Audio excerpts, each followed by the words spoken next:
been putting off doing this review, not because I dislike the lens, but because I have some very big, grand words to say about this lens. So I'm just going to go ahead and say them right now.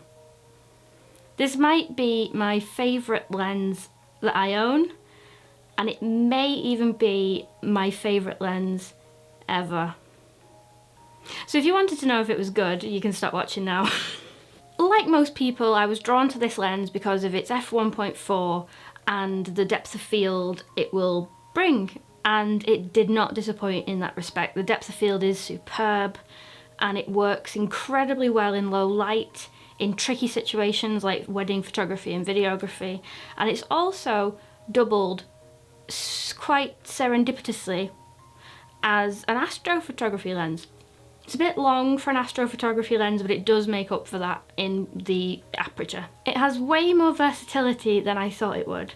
I bought it pretty much to help with tricky situations in wedding photography, but it's great for travel, it's great for portraiture, it's great for astrophotography. Bang for buck. I love it. Speaking of buck, this is a pretty expensive lens. That's one of the only few things that I really dislike about it, because I'm a cheapskate. But given the price of it, which I'll put up here because I don't know what the current price of it is, I think it's criminal actually that it isn't weather sealed.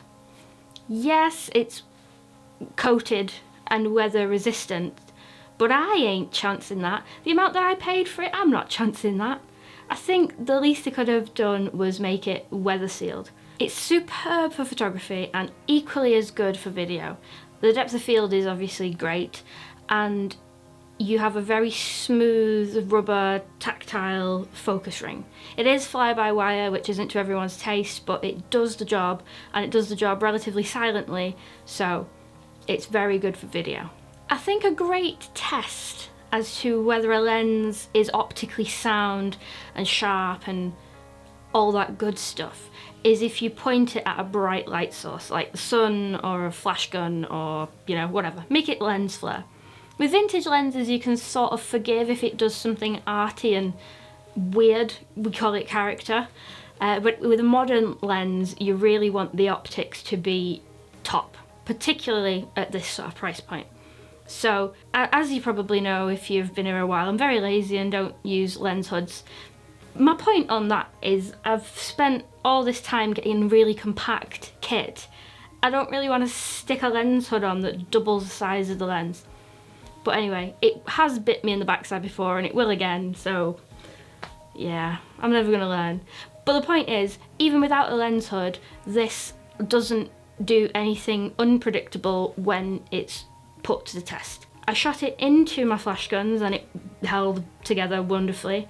No crazy lack of contrast or anything, and it works really well for sun flares as well. It's a really pleasing lens all around in all kinds of lighting conditions. One thing that it isn't too great at, and it's not the lens's fault because it isn't by any means marketed as a macro lens, but I was kind of disappointed with how close or not close you can get to the subject given that it has that lovely depth of field. There are other lenses that are much cheaper on the market, like the 25mm f1.4 lens, which I shall pop up here. Did a review of that a little while ago, and you can get incredibly close to the subject with that lens, and it just gives you a bit of added value, I think, because you can use it in macro situations as well as everything else. This one's not too great at that, but it was never supposed to be, so I can't be too critical. Another thing that I can see why Lumix have done this, but again, given the price point, I was a little disappointed to find out that it was an all plastic build quality. I mean, it feels sturdy, it doesn't feel like it's going to break anytime soon, though I wouldn't want to drop it, put it that way.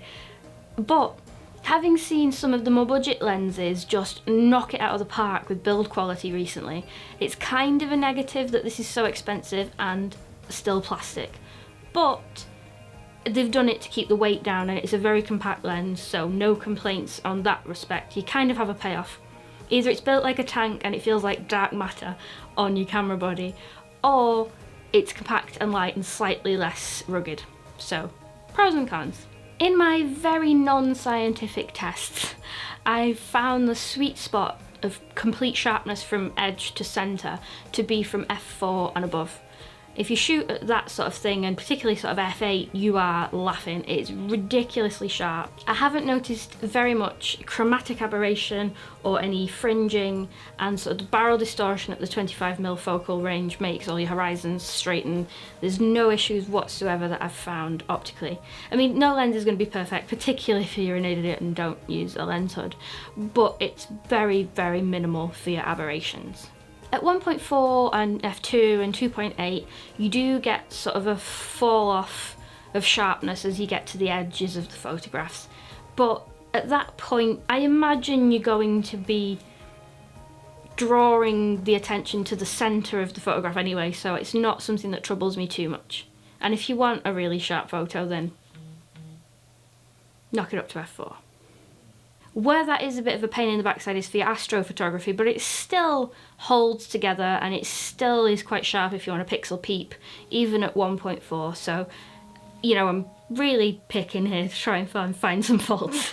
One thing I like to do in my lens reviews is try and point out a couple of comparisons and alternatives. In the Micro Four Thirds world, we're very lucky that we have tons of lens choices, including older adapted lenses as well. You have your native Olympus and Lumix offerings, which are always affordable and always very sharp and fast. And I was so tempted just to go with the model below, but then I stuck to my guns and thought, no, hold out for the 1.4. And I'm really glad that I did. The difference between the two models isn't going to be worth the price for a hell of a lot of people, but I think for wedding photography and more challenging videography moments like first dances, for instance, just having that little bit more light and a little bit more speed is worth the cost, in my opinion, for my needs. Then you have your other third-party brands as well. We've covered a few on here, and then, you know, stick 25mm Micro Four Thirds in Amazon and you'll find loads of lovely options in all different price points. So there we go, in a nutshell, I adore this lens. Incidentally, we are filming on it right now, so I'm not at 1.4 because it blows all this business to hell. So I'm at 2.2 and 60th of a second because at 50th of a second one of my monitors flickers. I don't know why. So this is what it looks like for video. You've got a nice fall off, and you will get more of a fall off if you use it at 1.4. So yeah, I love it. It was a very reckless purchase and probably not something I necessarily needed, but I have no regrets. No regrets whatsoever. Unlike my 8mm fisheye, which I obsessed about when I was testing it, and since actually buying it, I've used it like twice. I will use it more, I promise. I will. I will give love to all of my Micro Four Thirds lenses, eventually. So thank you very much for watching.